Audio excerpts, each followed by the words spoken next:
നമസ്കാരം. ഉൾപാർട്ടി ഭിന്നതയിൽ CPM party പിളർന്നു.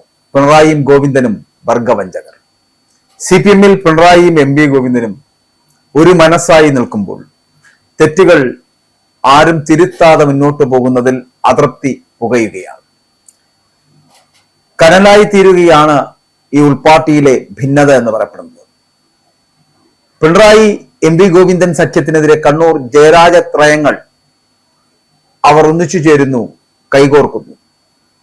നേതൃത്വത്തിന്റെ ഭദ്രത തകർന്നു കഴിഞ്ഞെന്ന് പാർട്ടി സഖാക്കൾ തിരിച്ചറിഞ്ഞിരിക്കുന്നു. അണികൾക്കും നേതാക്കൾക്കും ഇപ്പോൾ പഴയ ആ വിധേയത്വമില്ല വിജയനോടും പാർട്ടി സെക്രട്ടറിയോടും. ചരിത്രത്തിലെ ഏറ്റവും കടുത്ത ആഭ്യന്തര കലഹത്തിലേക്കും വലിയൊരു ചേരിതിരിവിലേക്കുമാണ് CPM ഒടുവിൽ വഴിമാറുന്നത് എന്നതാണ്. കഴിഞ്ഞ തെരഞ്ഞെടുപ്പിലേറ്റ കനത്ത പ്രഹരത്തിന് പിന്നാലെ പാർട്ടിയിൽ അസാധാരണമായിട്ടുള്ള അഴിച്ചുപണികളും തീരുമാനങ്ങളും ഉണ്ടാകുമെന്ന സൂചനകൾ ശക്തമായി തുടങ്ങിയിരിക്കുന്നത്. പോളിറ്റ് ബ്യൂറോ അംഗമായിട്ടുള്ള MA ബേബി ഉൾപ്പെടെയുള്ള മുതിർന്ന നേതാക്കൾ പരസ്യമായിട്ട് തിരുത്തൽവാദവുമായി രംഗത്തെത്തിയതോടെ CPM-ന്റെ ഔദ്യോഗിക നേതൃത്വം പ്രതിരോധത്തിലായിരിക്കുകയാണ്. വരാനിരിക്കുന്ന സംസ്ഥാന സെക്രട്ടേറിയറ്റ് യോഗം ചേരുമ്പോൾ പാർട്ടിയെ കാത്തിരിക്കുന്നത് വിപ്ലവകരമായിട്ടുള്ള മാറ്റങ്ങളോ അതോ പിളർപ്പിന് സമാനമായിട്ടുള്ള ആഭ്യന്തര യുദ്ധമോ എന്ന ചോദ്യമാണ് രാഷ്ട്രീയ കേരളത്തിൽ വരുന്നത്. VS പിണറായി യുഗത്തിലെ വിഭാഗീയതയുടെ കറുത്ത നാളുകളെ പോലും വെല്ലുന്ന തരത്തിലുള്ള കടുത്ത പ്രതിസന്ധിയിലൂടെയാണ് പാർട്ടി ഇപ്പോൾ കടന്നു പോകുന്നത്. പാർട്ടിക്കുള്ളിലെ അധികാര സമവാക്യങ്ങളെ പൂർണ്ണമായിട്ടും മാറ്റിമറിക്കുന്ന പുതിയൊരു അച്ചുതണ്ടാണ് ഇപ്പോൾ രൂപപ്പെട്ടിരിക്കുന്നത്.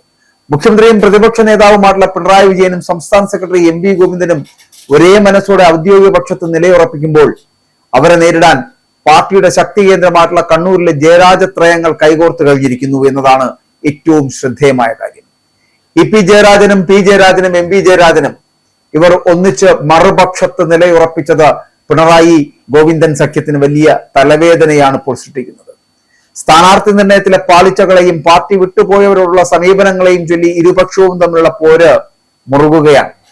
നിയമസഭയ്ക്കുള്ളിൽ പ്രതിപക്ഷ നേതാവ് പിണറായി വിജയന്റെ ശൈലിക്കെതിരെയും പാർലമെന്ററി പാർട്ടിയിലെ വീഴ്ചകൾക്കെതിരെയും മുൻ ധനമന്ത്രിയും കേന്ദ്ര കമ്മിറ്റി അംഗവുമായിട്ടുള്ള KN ബാലഗോപാൽ നടത്തിയ ഒളിയമ്പുകൾ പാർട്ടിക്കുള്ളിൽ വലിയ ഭൂകമ്പമാണ് സൃഷ്ടിച്ചത് എന്നുള്ള കാര്യത്തിൽ ഒരു തർക്കവുമില്ല. പിണറായി വിജയൻ വേണ്ടത്ര തിളങ്ങുന്നില്ല എന്ന വികാരം പരസ്യമാക്കിയ ബാലഗോപാലിനെ രാഷ്ട്രീയമായി തളയ്ക്കുവാനുള്ള തന്ത്രങ്ങൾ അണിയറയിൽ സജീവമായി കഴിഞ്ഞു. ഇതിന്റെ ഭാഗമായിട്ട് LDF-ലെ രണ്ടാം കക്ഷിയായിട്ടുള്ള CPI-ക്ക് പ്രതിപക്ഷ ഉപനേതാവ് പദവി വിട്ടുനിൽക്കുവാനാണ് ഔദ്യോഗിക പക്ഷത്തിന്റെ ആലോചന. ഉപനേതാവ് പദവി വഴിമാറുന്നതോടെ ബാലഗോപാലിന്റെ പാർലമെന്ററി സ്വാധീനവും പ്രസക്തിയും വെട്ടിച്ചുരുക്കുവാൻ സാധിക്കുമെന്ന് പിണറായി അനുകൂലികൾ കരുതുകയാണ്. പാർട്ടി മുഖപത്രമായിട്ടുള്ള ദേശാഭിമാനിയുടെ ചീഫ് എഡിറ്ററും കേന്ദ്ര കമ്മിറ്റി അംഗവുമായിട്ടുള്ള പുത്തലത്ത് ദിനേശന് നേരെയും ഔദ്യോഗിക പക്ഷത്തിന്റെ വാളോങ്ങിക്കഴിഞ്ഞു. തിരഞ്ഞെടുപ്പ് തോൽവിയെക്കുറിച്ച് പുത്തലത്ത് ദിനേശൻ എഴുതിയ കുറിപ്പുകളും വിശകലനങ്ങളും പാർട്ടി ലൈനിന് വിരുദ്ധമാണ് എന്നാണ് ഗോവിന്ദൻ പക്ഷത്തിന്റെ വിലയിരുത്തൽ.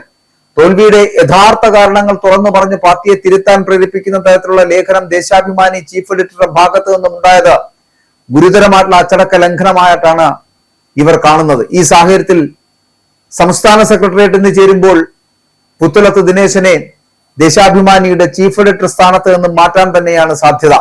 തളിപ്പറമ്പിൽ MV ഗോവിന്ദന്റെ ഭാര്യ PK ശ്യാമളയെ സ്ഥാനാർത്ഥിയാക്കാൻ ചർച്ചകൾ നടന്നപ്പോൾ ഗോവിന്ദൻ തന്നെ ഇടപെട്ട് അത് ഒഴിവാക്കേണ്ടതായിരുന്നുവെന്ന് ചൂണ്ടിക്കാട്ടി MA ബേബിയാണ് തിരുത്തൽ വാദത്തിന്റെ ആദ്യ വെടിപൊട്ടിച്ചത്. എന്നാൽ തോൽവിയുടെ പേരിൽ വ്യക്തികളെ മാത്രം കുറ്റപ്പെടുത്തുവാൻ പാർട്ടി മുതിരാറില്ല എന്ന് വ്യക്തമാക്കി പിണറായിയും ഗോവിന്ദനും ചേർന്ന് ബേബിയെ പ്രതിരോധിച്ചു നിർത്തി. എന്നാൽ ഇതിനു പിന്നാലെ തളിപ്പറമ്പിലും പയ്യന്നൂരിലും സ്ഥാനാർത്ഥിത്വം പിഴച്ചുവെന്ന് പരസ്യമായി തുറന്നു പറഞ്ഞ MV ജയരാജൻ രംഗത്തെത്തി ഗോവിന്ദനെ ചൊടിപ്പിച്ചു. പാർട്ടി വിട്ടുപോയ TK ഗോവിന്ദനെയും B കുഞ്ഞികൃഷ്ണനെയും തിരുത്തി തിരികെ കൊണ്ടുവരണമെന്ന ജയരാജന്റെ വാദത്തെ വർഗവഞ്ചകർക്ക് ഈ പാർട്ടിയിൽ സ്ഥാനമില്ല എന്ന് തുറന്നടിച്ചുകൊണ്ട് ഗോവിന്ദൻ തള്ളിക്കളഞ്ഞു.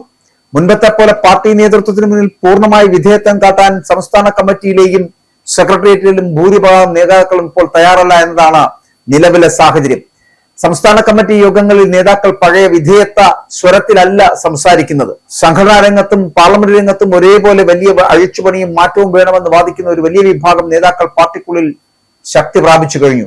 വിഴിഞ്ഞം വിദേശ നിക്ഷേപ കാര്യത്തിൽ പാർട്ടി മുഖപത്രം എടുത്ത നിലപാടിന് പിണറായി വിജയനും തോമസ് ഐസക്കും കയ്യോടെ തള്ളിയതും നേതൃത്വത്തിന് കീഴിലുള്ള നിയന്ത്രണം നഷ്ടപ്പെടുന്നതിന്റെ വ്യക്തമായിട്ടുള്ള സൂചനയാണ് നൽകുന്നത്.